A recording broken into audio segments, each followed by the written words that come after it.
Our medical team of 7 adults and several youth volunteers examined and served over 500 clients in 5 pop-up medical clinics in 5 different locations in Haiti.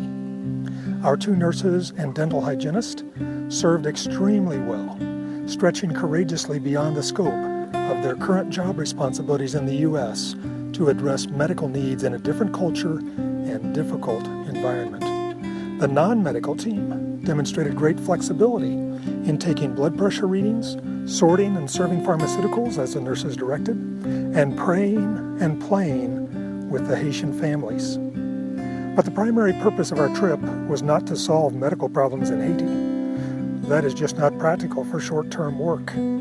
Rather, we went primarily as learners and encouragers, learning about God's work and workers there, the Haitian people and their culture, and encouraging and loving our Haitian and American brothers and sisters there. We came home enriched by new relationships and experiences and fellowship with members of God's family in Haiti, and a deep appreciation for them and for our teammates serving with us.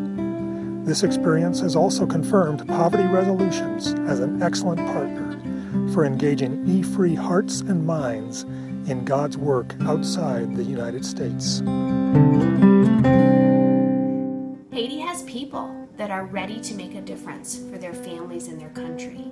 Poverty Resolutions is one of our 4 international strategic missionary partners. They have this amazing way of building relationships with the Haitians in order to help them learn those strategies to make that difference. While we were there, we aided with building those relationships through providing medical treatment for 4 rural areas. The relationships that were made in the communities through Poverty Resolutions' tenure in the country has enabled them to erect greenhouses in a few communities. These greenhouses are reusable, sustainable sources. As we speak, in one of the communities where relationships have been built, there's a building being made.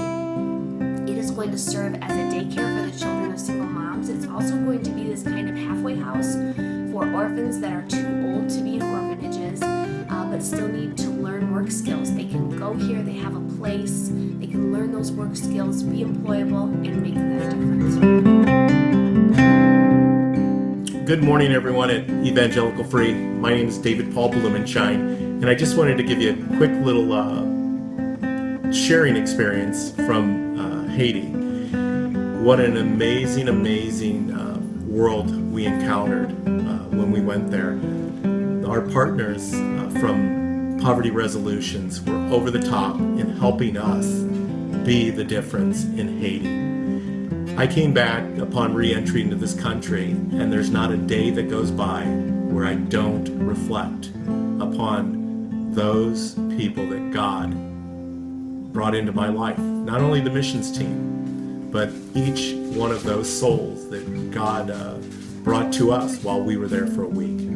If you do get a chance to go on a missions trip, by all means, pray about it and really consider it. God's calling all of us. Take care. I think I am still processing how I feel about my trip to Haiti. Initially, I loved it. I even had the thought that I could do this every day. I loved helping everyone. The kids were so amazing. Their smiles melted me. The kids held on to me and just smiled and never stopped. They liked to touch me and always wanted to hold my hand. They seemed so happy with just being with me. After a few days, it really made me think about us Americans, always wanting more, unhappy, stressed, upset with others for such ridiculous reasons. We don't share smiles with strangers like they do, something God gave us to share. It's so easy to do. It makes me wonder why we don't. As far as the poverty, we have no idea in this country. It was very hard for me to walk by the Haitians with my bottle of clean water and my peanut butter and jelly. I started hiding food in windows for them to find. Don't tell the Poverty Resolutions team. One little girl stayed with us at the clinic the entire day and never had food or water. The entire day! We buy $5 coffee, and they don't have water. One child had a large open sore on his knee but didn't make the cut for the clinic that day. All he needed was a Band-Aid and some antibiotic ointment, or even some clean water and soap to wash it with. We used $20 shampoo.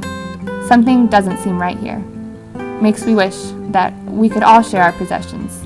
Makes me wonder why we don't. Our medical clinic was awesome. I did over 600 dental exams, but I'm not sure I felt like I did much for them. Dental care there really is non-existent. Very few had ever had a toothbrush. Teeth were so loose and infected I really couldn't do anything for them but give them Advil for a week. Their need is so great, just on the dental side alone. We eat every day, several times a day. They eat when they can, but are in pain while doing so. Something doesn't seem right. It makes me wonder what else I can do. Another thing I did not expect was the relationships I made with the fellow E-Free attenders. I really didn't know any of these amazing people on our team. I can't believe I have been surrounded by such caring, loving people and never knew them. The kids we have in our church are absolutely amazing. Great attitudes and big hearts. We have walked into church every Sunday, and I've been here for at least 8 years and never talked to any of them. Something doesn't seem right here either. Makes me wonder why I don't. I loved the whole experience. I felt safe the entire trip. Poverty Resolution staff was amazing, kind, and they are really doing God's work. I am very lucky to have experienced this. Do not forget to entertain strangers, for by so doing, some people have entertained angels without knowing it. That was Hebrews 13:2. This shows how I feel about the Haitians, especially the children. They are little angels who completely filled and opened my heart. Oh, and one more thing. Haitians love dental professionals just about as much as Americans do. We really are gentle people.